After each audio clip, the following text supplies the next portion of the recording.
Hi friends, welcome to Yuvaguru Maths Theory Lectures. We have theory and practical, two separate types of video lectures. In theory we cover the concepts and in practical we cover the examples. Both this theory and practical together are useful for CBSE, ICSE, various state boards across India and outside India as well. Anyone who wants to understand maths properly needs to download this Yuvaguru Maths Olympiad app. Today's topic is data handling, theory part. What is the data? Numerical observations collected by an observer is called data. Means, now who is the observer? The one who moves in the general public, gives them the form to fill, and he is the observer. He is also called as surveyor. Okay? So he collects the forms and those forms have numerical data. Now that data means yes or no types of data, ABCD types of data, objective. Now that is known as raw data. Frequency. The number of times an observation occurs in a given data is called frequency of the observation. Means if somebody says I go to gym on a daily basis, so he says okay, in a month how many times do you go? So he'll say 30 times. So that is number of times. Okay. Frequency distribution, a way of presenting data that exhibits the values of the variable and corresponding frequencies is called frequency distribution. Means what? See, this is a sample frequency distribution table. Class interval, class boundary, class mark and frequency. We have covered everything of these in practical videos. So what does the definition say? Values of the variable and corresponding frequencies. Okay, focus on these two words. See this, values of the variable, this class interval and their corresponding frequencies. Okay. Range. The difference between the highest and the lowest values of observations is called as a range. So highest minus lowest. See, this is the range 70 to 74. Highest minus lowest 4. If you check, the range is same for all. You subtract anything, you will get the same answer 4. It's actually 5 because you consider either the first or the last number. So 74 minus 70 is 4 plus 1. We have to do it. Class mark. The midpoint of the class interval is called as a class mark. Upper plus lower upon 2. See this. See this. Upper plus lower. 70 plus 74 upon 2. That is 72. That is a class mark. Histogram. Grouped data can be presented using a histogram. A histogram is a type of bar diagram where class intervals are shown on horizontal axis and the heights of the bars show the frequency of the class interval, means heights of the bar. Okay, I'll show you one histogram. Also, there is no gap between the bars as there is no gap between the class intervals. This is very important because remaining part is same for the bar diagram. The only difference between the bar diagram and the histogram is there is no gap between the class intervals in histogram. See this. This is a bar diagram and this is a histogram. If you see in the bar diagram, each bar is separated from the other and in histogram all are attached. So that is the basic difference, and horizontal gives you the class interval and vertical gives you the frequency. Okay. Pie chart or pie diagram. A pie chart is a pictorial representation of the numerical data of non-intersecting adjacent sectors of a circle such that the area of each sector is proportional to the magnitude of the data represented by the sector. Now this sentence is a bit difficult one, we'll explain it. See this, this is a pie chart. Pie chart means it's a circle and it is divided into various sections, but none of the sections intersect with each other, and if you add all these, the total will be 100. Now this is example pie chart for the monthly expenses of any family. So on food and drink 15%, fuel bill means petrol 7%, clothing 6%. Means what? You see the important part in this. The important part is none of them are intersecting with each other.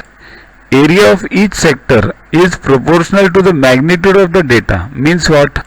This each sector represents, suppose this represents 15%. See, this represents 7%. So 7 is less than 15. So it's drawn proportional. That's what is said. So formula is value for particular mode upon sum of values, means 100 over here, into 360 degrees. Next, probability. Probability is a possibility of and impossibility of an event, means whether it will occur or it won't occur. So what is the formula for probability? Favorable upon total number of possible outcomes. Now you just remember the formula over here. Check the practical videos, there you will understand all the examples and you will understand this concept properly, because there is no option other than practice for anyone who is studying any topic. Important part is there are only two outcomes, either happening or not happening. So happening plus not happening is always equal to 1. Okay. Probability of an event can have values 0 to 1. It can't have more than 1. It can't have less than 0. Probability of a sure event is 1 and impossible event is 0. Means if something will happen, suppose the sun rises in the east, probability is 1, it will rise. The probability of impossible event is 0, sun rises in the west, it won't happen, so probability is 0. If tossing a coin n times, then total number of outcomes equals to 2 raised to n. Now these formulae, these things you have to remember for your exams. Tossing a coin n times means what? One coin you just toss it in the air and then you do it 10 times, say. So total number of outcomes is what? 2 raised to 10. Okay. The coin is tossed 2 times, then the total number of outcomes equals to 2 raised to 2, that is 4. See how come 4? See this. Head head, head tail, tail head and tail tail. Means what? If I toss it one time, I can get head head. Means what? There are 2 outcomes possible, right? 2 outcomes possible in each toss. And how many times are we tossing? 2 times. That's why 2 raised to 2. Okay. Similarly, a die, when it means the one which we play with Ludo, right? If rolling a die n times, then total number of outcomes is 6 raised to n. One rolling, 6 outcomes, right? Every die has 6 faces, right? And n times means 6 raised to n. So if it is for once, 6 raised to 1, twice 6 raised to 2, 36, right? What is a random experiment? A random experiment is the one whose outcome cannot be predicted exactly in advance. Means you don't know the outcome of what will happen. Means if you go for an exam, then you don't know whether you will pass, fail, what score will you get. That's a random experiment. The information collected in context of a situation under a study is called data. We organize the data in systematic manner and then interpret it. Sometimes we represent the data graphically to get a clear idea of what it represents. This is only for reading. Now what is organizing data? The data collected originally are in general in unorganized form, right? These are called as raw data. We have to organize this data in a systematic manner to draw meaningful references. When a person does a social experiment, means when he goes and fills up the forms, he doesn't have time to organize it properly. He brings it unorganized and the person in the office will do it in a systematic manner, arrange them in the systematic manner, right? Frequency is the number of times a particular entry occurs. To find the frequency, we usually tally marks. A table shows, means what? See this frequency, number of times something occurs, 8, 8, 15, these are always calculated. They are shown on the bar graph or histogram. A table showing the entries with the corresponding frequencies is called frequency distribution table. The type of distribution is called discrete frequency distribution. Yeah, this is the table, right? Construction of discrete frequency distribution means how to do it. Make the table consisting of 3 columns. First column is meant for a variable under consideration. Second column is meant for tally marks. Third column is meant for total frequency corresponding to the variable. See, this is one type of frequency distribution table. Then class means a variable, then tally marks and the frequency. See, this frequency is what? 5. 1, 2, 3, 4 and 1 cancel, 5. If you see this 8, 1, 2, 3, 4, 5 means one group which is cut is always of 5 and then remaining 3, right? 8. Similarly, you count everything, you will get this answer. Insert all the variable values in the first columns in the ascending order. these variable values we have to insert. Pick up an observation from the raw data and mark bar corresponding to it in the second column in front of the variable to which it relates, means over here. See, these bars are marked. So how many times something happens between 20 to 30, how many times something happens between 30 to 40, like that way. This is generally given in the exams, and the surveyor who does it, who he finds and he gives you this data. We have to arrange them properly. Repeat the process for each observation. Usually the tally marks are in groups of 5. That's what I said, that cutting. To mark the 5th tally mark, cross the other 4 tally marks diagonally, right? Count the number of tally marks against each variable and insert the total frequency of the variable in the third column, right? A suitable title must be mentioned on the top of the table in order to indicate what table is being prepared. So inserted over here 5, 8, 10, counting after counting from here, and the name of the table, whatever it is. Okay. Grouping the data. For convenience, we mark suitable group of observations and find the corresponding frequencies using tally marks. Right? That cancellation, that groups which we have cancelled. Such data is said to be grouped. The distribution is called as a grouped frequency distribution. Each group is called a class interval and a class in brief. The smaller number is called a lower class limit and a greater number is called the upper class limit. See this, class number, lower class, upper class. Okay. The difference between the upper and the lower class is called the width or size of the class interval, already studied. Next, the mid value is called the class mark, studied, right? Construction of grouped frequency distribution. So this is similar to the earlier one. You just read it because it's nothing different as such. Pause the video and read this. Okay. Bars with a difference. We represent the group of observations, class intervals on horizontal axis and the frequencies of the class interval on the vertical axis. The heights of the bars show the frequencies of the class intervals.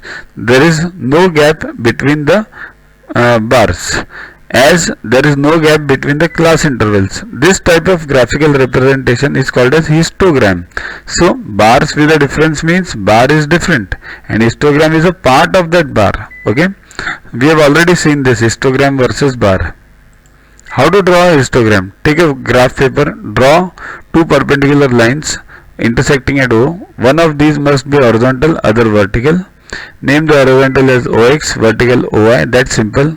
Call OX x-axis, OY y-axis. Choose suitable scale for x-axis and y-axis both. The two scales may be different. Construct the rectangles with the class intervals as base and the corresponding frequencies as their heights, such that the rectangles are adjacent to each other consecutively. See this, frequencies are constructed over here so that they are adjacent to each other. See here, bars are different, they are always separated. How to draw a pie chart? A circle graph shows the relationship between the whole and its part. We divide the whole circle into various sectors. The size of each sector is proportional to the information and the activity it represents. We have already studied and seen this example. Drawing pie charts. The total angle of the circle is 360, right? The central angle of the sectors are fractions of 360s. Means how? Value of the component represented means 15%. So 15 upon 100 into 360. 20%. 20 upon 100 into 360. Now chance and probability. We face many situations where we take chance and it does not go as per our wish. There may exist many situations where chances of certain thing happening or not happening are equal. So, if the chances of happening or not happening are equal, then the point of probability comes in. If it's something is sure, then where is the probability? Means if you jump from a 10th floor building, is there a probability you will survive or die? You will definitely die. So there is no probability. Getting a result. A random experiment is the one whose outcome cannot be predicted exactly in advance, right? Equally likely outcomes. Outcomes of the experiments are equally likely if each has the same chance of occurring. Means you don't know whether it will be head or tail. So equal likely. Linking chances to probability. Chances of happening an event lead us to find the probability of that event.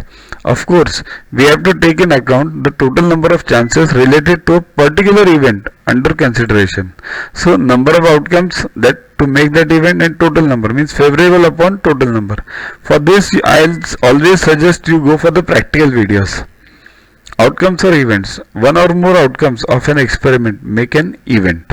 Okay, one or more outcome means heads or tails. So tossing it will be an event. Chance and probability related to real life. Chances and probability are related to real life. The use of probability is made in various cases in real life. For example, during elections, an exit poll is taken which gives the rough idea of chance of winning of each candidate, and predictions regarding the poll are made based on it accordingly. Here we have used a small part of the group to find the character. Okay, that's okay. Means regarding poll are made. So this is a survey. Okay, and then predictions are made. So that was a theory on data handling. Download Yuvaguru Maths Olympiad app from Play Store to get these videos, tests, question banks with explanations directly on your mobile. These video lectures contain two types of lectures. We have theory and practical. Theory covers the concepts, practical covers the examples. Both this theory and practical together are useful for CBSE, ICSE, various state boards across India and outside India as well. Anyone who wants to understand maths properly needs to download this Yuvaguru Maths Olympiad app. Follow us on Facebook, WhatsApp us on this number for any query related to purchases. Keep studying, keep watching. Thanks.